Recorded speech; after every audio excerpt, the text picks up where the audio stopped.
Tonight on Global TV News Prime. Enhanced policing, Imo State Police Command drives improved security. In business, federal government signs new deal to revive Trans-Saharan gas pipeline. On the foreign scene, Trump sues New York over immigration enforcement. And from the world of sports, world heavyweight champion Usyk eyes 2 more fights before retiring. Hello and a very warm welcome to all our viewers in Nigeria and around the world to Global Television News Prime, coming to you from the nation's capital, Abuja. I am Uyi Agumofwegbe. Saying we are sincerely sorry for that hitch with our audio a while ago, occasioned by technical problem, which has now been resolved. We appreciate your understanding. As always, we remind our viewers that we are on DSTV, channel 365, and free to air on Nigecomsat, Global Television House, an exciting new app on which you can find all of our news rounds and follow our programs across Android and iOS platforms. Let's begin tonight by telling you President Bola Tinubu has commended Google Chief Executive Officer Sundar Pichai for the interest of the company in advancing artificial intelligence and digital transformation in Nigeria. The president disclosed this when he met with the Google team in Paris in company of Minister of Communication, Innovation and Digital Economy, Bosu Tijani. The collaboration seeks to position Nigeria as a prominent technology and innovation hub, leveraging AI, cloud computing, and digital infrastructure to foster economic growth and enhance global competitiveness. In a different development, President Bola Tinubu has congratulated Bishop Francis Wale Oke on his re-election as the national president of the Pentecostal Fellowship of Nigeria, PFN. This was contained in a statement signed by Special Advisor to the President on Information and Strategy, Bayo Onanuga. Oke, who founded Sword of the Spirit Ministries International in 1983, was re-elected during the 18th Biennial National Conference of the PFN held in Abuja.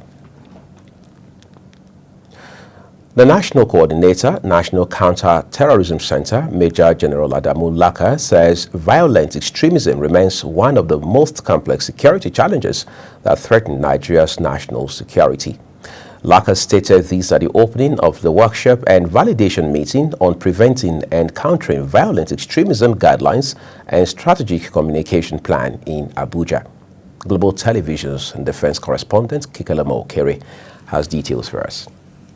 The National Coordinator, National Counter-Terrorism Center, Major General Adamu Laka, says violent extremism are threatening the very fabric of Nigerian communities, institutions, and social cohesion. Laka says the workshop is aimed at highlighting unified determination to enhance the nation's capacity to counter violent extremism and to ensure the seamless implementation of preventing and countering violent extremism guidelines and strategies at every level of governance. He says the federal government of Nigeria had developed the policy framework and national action plans for PCVE. A policy is only as effective as its implementation. And that is why we are gathered here today to ensure that we take deliberate and strategic steps towards localizing and operationalizing this framework. Over the course of these 2 days, we will focus on 2 critical components that are central to the success of preventing and countering violent extremism efforts in Nigeria. The Director, PCVE at NCTC, Ambassador Mairo Musa, says the main objective of the workshop was centered around enhancing the understanding of the policy framework on preventing and countering violent extremism and facilitating its localization at institutional, state, and community levels. She added that effective implementation requires domestication, ownership, integration with existing government agencies and security structure, adding that it is also to foster cross-sectional collaboration and information sharing, strengthening multi-sector stakeholder synergy in PCV implementation. Also to assess and to refine and validate the strategic communication plan ensuring that it aligns with the evolving security landscape and leverages effective messaging to counter extremist narratives and promote peace-building efforts. It is expected that the outcome will strengthen understanding of the PCV-PFNAP among NDAs at the state, institutions and other stakeholders with clear strategies for its localization and institutionalization. Kike Lomo Okeri, Global Television News. Oh, thank you, Kikalomo Okeri. The Nigeria Police Force has dismissed recent reports alleging that 3,907 firearms are missing from its armories, stating that the claims are misleading and do not reflect the reality of the situation. Force Public Relations Officer ACP Olomuyiwa Adejobi emphasized that the allegations stemmed from a 2019 audit report by the Office of the Auditor General of the Federation and do not indicate an actual disappearance of arms. Director General of the Department of State Services, Oluwatosin Ajayi, has called for a policy mandating the recruitment of first-class graduates into the intelligence agency to strengthen national security. Ajayi made this call while delivering the 2025 Distinguished Personality Lecture at the Center for Peace and Strategic Studies, University of Ilorin in Kwara State. He further emphasized the need for a paradigm shift in recruitment and staffing within security agencies to ensure only the best minds are enlisted. Let's look elsewhere tonight, where pro-North social political organization Arewa consultative firm ACF and some prominent voices from the northern region of the country have said the region cannot be forced to re-elect President Bola Tinubu in 2027. The forum and other northern leaders declared that no individual could claim to be the mouthpiece of the North, and as such, it is wrong for the chairman of the All Progressives Congress APC, Dr. Abdullahi Ganduje, to ask the North to wait till 2031 before vying for the presidency. Edo State Governor Monday Okpebholo says with the state's robust collaboration with the federal government, Edo is on course to become the envy of other states. The governor made this declaration when he received the Accountant General of the Federation, Oluwatoyin Medain, who was on a courtesy visit to the government house in Benin City. Okpebholo further stated that Edo State has experienced a lot of developmental strides under President Bola Tinubu, I should say, describing Edo as the president's adopted state. We return to security matters now, where the Nigeria Police Force has been interrogated by the Senate over alleged missing 3,907 assault rifles as contained in the 2019 audit report by the Office of the Auditor General of the Federation. This was the Inspector General of Police, Kayode Egbetokun, as he tendered apologies to the Senate Committee on Public Accounts for not honoring previous invitations sent to him for explanations on queries issued to the police regarding alleged financial infractions in the 2019 audit reports. Again, Kekalamo Okeri brings us more. The Inspector General of Police, Kayode Egbetokun, took the oath and nominated Assistant Inspector General of Police in charge of public accounts and budget, AIG Suleiman Abdul, to answer to the 8 queries issued against the police by the Office of the Auditor General. According to Olu Samuel Godwin, a review of the Arms Movement Register, monthly return of the arms and ammunitions, and the ammunition register at the Police Armory review alarming discrepancies. 1. 15 training institutions. Total number of missing ammunition 601 not reported was the remarks. 2. 23 formations, 42 missing items not reported. Number 3. 37 police commands, 1,514 not reported. 4. Zone 1 to 12, 29 not reported. 5. PMF 1 to 68, 1,721 missing items not reported was the remark, and the source was extract from schedules of returns of arms and loss of arms as at January 2020. The lawmakers criticized the police for failing to trace the missing weapon and apprehend those responsible. Concern were raised that these firearms may have fallen into wrong hands, worsening the country's security crisis. If 3,900 firearms, mainly AK-47 and other rifles, are in the hands of enemies, that tells you that we are not safe. Even the police is not safe. So we need a proper explanation to this, so that we can move this country forward. Meanwhile, Senator Adams Oshomole shared a personal experience in the assassination of his aide, highlighting the real-life consequences of missing firearms. The rules of engagement. The police attached to the governor. When the governor is traveling, are they to take permission before they travel? Those attached to me regularly tells me that they go to regularize not only the booking of the arms, but also from time to time that they are where they are supposed to be. And sometimes your officers come to check if they are still with you, in case they may have left without reporting. To make the assumption you have made it to insult the intelligence of the police, not us. When you suggest to us that if an officer moved from Benin on official escort duty to which you officially are legally assigned him, that you will presume his weapon is no longer with him. In response, AIG Suleiman Abdul was only able to account for 15 out of 3,907 missing assault rifles, 14 of which, according to him, were lost through 14 personnel killed in active service and one in 1998. Signals were sent to the Affairs Formation to produce comprehensive investigation report on the loss of the said ammunition and on the firearms and ammunition, as well as complete Treasury Form 146 for audit attachment in pages 219 to 224. For a soft landing, the committee later resolved that the AIG and his team should go and tidy up their response to query, as it will never be swept under the carpet. Kike Lomo Okeri, Global Television News.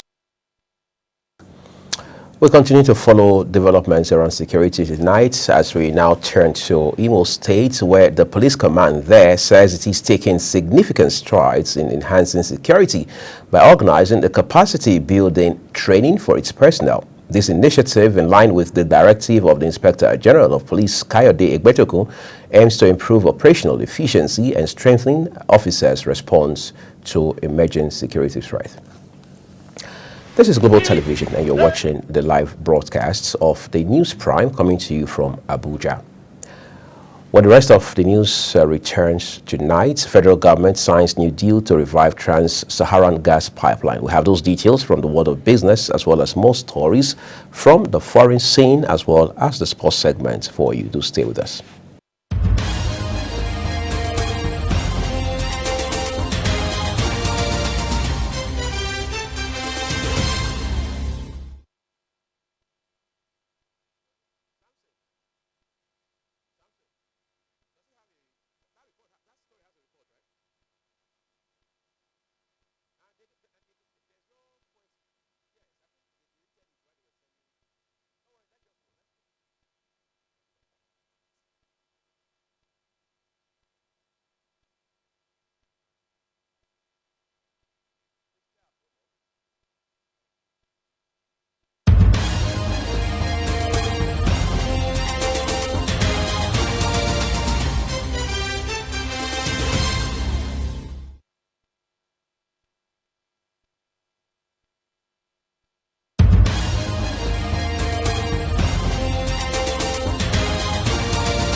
Thank you so very much for staying with us on the news, everyone.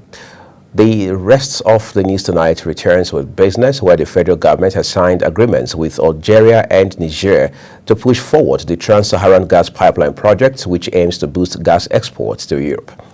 Officials from the three countries formalized the agreements during a meeting in Algiers, the capital of Algeria. Dada Olusegun, President Bola Tinubu's special assistant on social media, said the agreements involved energy firms from Nigeria, Algeria, and the Republic of Niger. Let's bring it closer to home now, where the Lagos State Waterways Authority says its Omieko water transport project will gulp 410 million euros. The general manager of the authority, Oluwadamilola Emmanuel, said this in a statement made available to newsmen in Lagos. He said the project to be financed largely via the Global Gateway Initiative with the support of the French Development Agency, the European Union, and the European Investment Bank. The controller of Ogun 1 Area Command, Nigeria Customs Service, Idiroko, Mohammed Shuaibu, has underscored the importance of seamless cross-border trade in driving sustainable economic growth and national prosperity.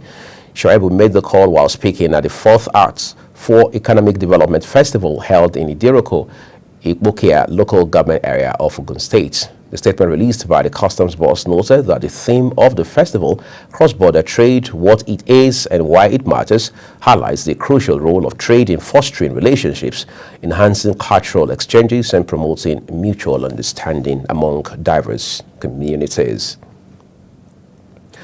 Dangote Petroleum Refinery and Petrochemicals says it has reduced the cost of diesel to 1,020 naira per litre, down from 1,075 naira per litre at the gantry price. In a statement, the company said the reduction was to better serve its customers and Nigerians in general. On the foreign scene, Sudan says a final deal has been agreed with Russia to establish a naval base on the war-torn country's Red Sea coast, saying there are no obstacles to it. An agreement was discussed under former President Omar al-Bashir, but the military government that overthrew him had later said the matter was under review. Sudan's Foreign Minister Ali Yusuf stated that a deal had been signed and they are in complete agreement with Russia over the establishment of the ports, indicating that what remained was only the ratification of the deal. United States President Donald Trump's administration has filed a lawsuit against New York, accusing the Democratic ruled state of hindering federal efforts to crack down on undocumented migrants. The legal action comes a week after the Justice Department sued so-called Sanctuary City, Chicago, and the Midwestern state of Illinois on similar grounds. A Quebec man has been fined $35,000 for violating two Canadian environmental laws after a fuel spill in Deville resulted in significant contamination of local waterways. The Court of Quebec ordered the fine after Daniel Chair, a transport company driver, pleaded guilty to violations of both the Fisheries Act and the Canadian Environmental Protection Act 1999. The United States-based Nigerian tennis prodigy Christopher Bulus has won his first senior national title after defeating Daniel Adeleye in the men's singles final at the 2025 Rain Oil National Tennis Open in Lagos.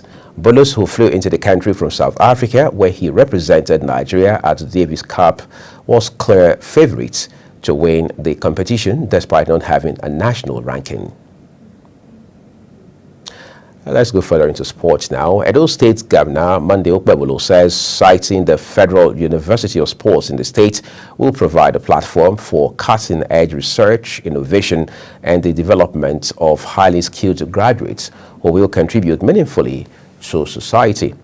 While commending President Bola Tinubu for signing into law the bill establishing the university, he expressed confidence that the institution would quickly become a center of academic excellence, attracting students and scholars from across the country and beyond. The governor said the landmark decision marks a significant milestone in the state's commitment to expanding access to quality higher education and fostering intellectual growth.